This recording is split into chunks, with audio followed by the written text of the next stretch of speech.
Welcome to Honeybee. Don't forget to like, subscribe, and hit the bell. Real stories of love, lies, and betrayal, where every truth stings. Let's begin. She doesn't owe us a thing. Do you understand? That's exactly how her mother ended the sentence, right before the feed cut out. I just stood there, wrench slipping from my wet hand, water pooling under the cabinet, my other hand still gripping the dimming phone screen. For a split second, I actually forgot how to breathe. I hadn't meant to check the camera. My arms were buried in the sink's old pipes, fighting with whatever nightmare had crawled into the drain overnight. I only tapped the app because I heard a crash downstairs. That monitor was for the dogs once, back when we foster rescues, back when we still did things together. I never deleted it, just buried it deep in a folder with bank apps and grocery lists. Out of sight, like everything else I didn't want to think about. But that morning, I opened it. What I saw wasn't a dog. Miriam, my wife, and her mother, Joyce, were stretched out on the couch like queens. Sunlight streaming through the blinds, wine glasses full. The same Cabernet I bought 2 nights ago, untouched until now. They were watching some home makeover show, laughing, arguing about paint colors. Then the sound dropped. He's still paying for it, right? Joyce asked, swirling her glass. Miriam didn't even look away from the screen. Joyce laughed, shaking her head. 10 years, and he still thinks this house is his. Then she held her phone up like she was recording one of her wine and wisdom videos, the one she posed for 3 TikTok followers in her bridge club. She leaned in, smirked, and sang into the lens. He owes us. That's when I should have turned it off. I should have tossed the phone into the clogged sink and let it drown. But I didn't. I just stood there, staring. And Miriam, my wife, laughed. Let him keep paying, she said, giggling. It's not like he has anything else to offer. Joyce raised her glass and said, Cheers to fools and their money. I watched the whole thing again. Not because I couldn't believe it, but because I could, and that was the worst part. There's a special kind of exhaustion that sets in after years of being the nice guy. The one who doesn't yell. The one who wires the money every month. The one who smiles politely when your mother-in-law jokes about real men fixing things while you're rebuilding her porch. I didn't grow up with money, but I grew up with work. Showing up, holding things together even when every part you wants to let go. I paid the mortgage not because my name was on the deed. It never was. It was Joyce's house, left to her by her late husband. But I paid because they said we were a family, that we shared everything. So I kept paying quietly every single month for 10 years, even when the affection ran dry, even when Miriam's texts turned into one-word replies, even when her marketing retreats started looking a lot more like wine tours than work trips. I paid. I never argued, never asked questions. I didn't want to be that husband. But now I had proof. I had their voices, their laughter, their smugness. I set the wrench down. The sink kept dripping. Downstairs, more laughter. They didn't know I was home. Didn't know I was listening. Didn't know the man they mocked had just decided they no longer deserved his silence. I hit screen record, saved the video to a hidden folder, backed it up to a USB, then deleted the app. Not because I didn't want to see more, but because I didn't need to. That was the moment something shifted. Not broke, shifted, like a wall turning on hidden hinges. Same man, same face, same house, but the inside rearranged. I didn't storm down the stairs. Didn't flip the table or smash the wine bottle like some cliché TV husband. I just stood there, calm, watching the water drip. Tick, tick, tick. Let them laugh. Let them drink. Because I knew something they didn't. I was done paying. That Wednesday afternoon became the last payment I ever sent. 2 hours later, Miriam texted me from the salon, asking if I could grab her dry cleaning. She sent a selfie, new highlights, glossy lips, captioned, Self-Care Day winking face. The kind of thing you send to your friends, not your husband. The refinancing had been her idea 2 years back. Joyce had racked up medical bills after an accident at the community pool.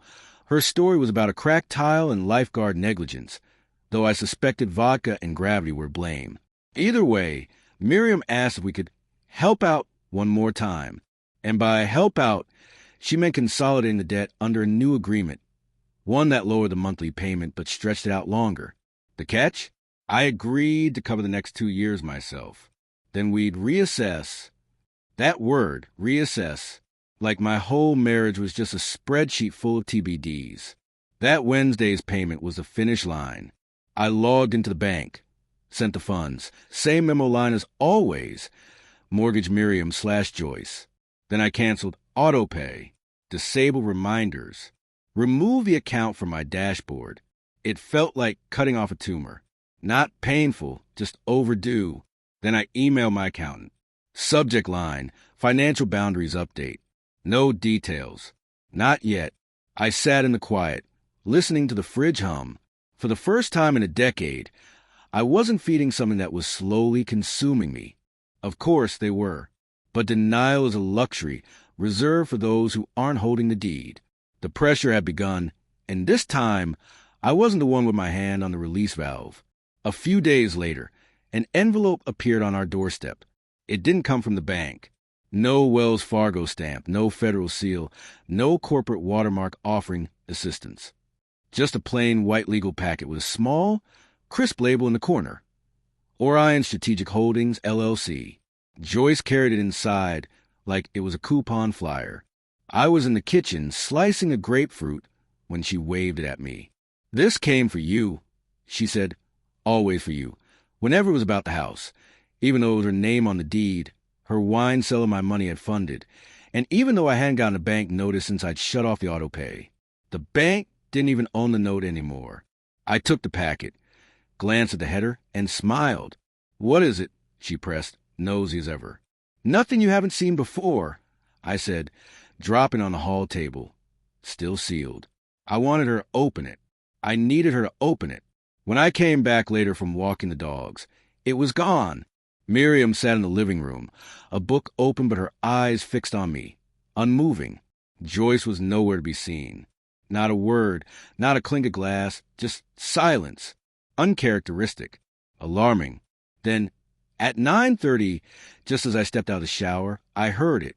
A voice I hadn't heard in this house for more than 10 years. Smooth, calm, gravelly, like silk cut with steel. Good evening, Joyce.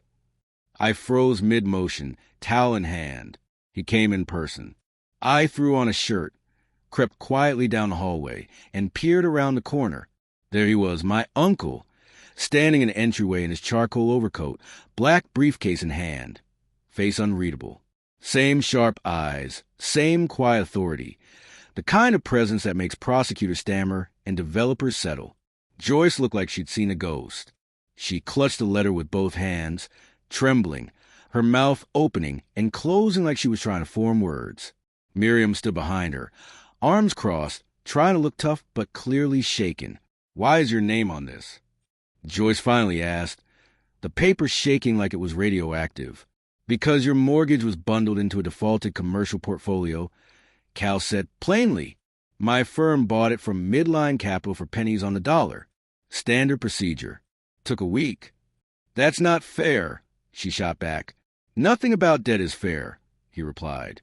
Then he turned to me. Miles, I said with a slight nod. Uncle, thanks for stopping by. You're welcome. Wait. Miriam cut in, stepping forward. You know him?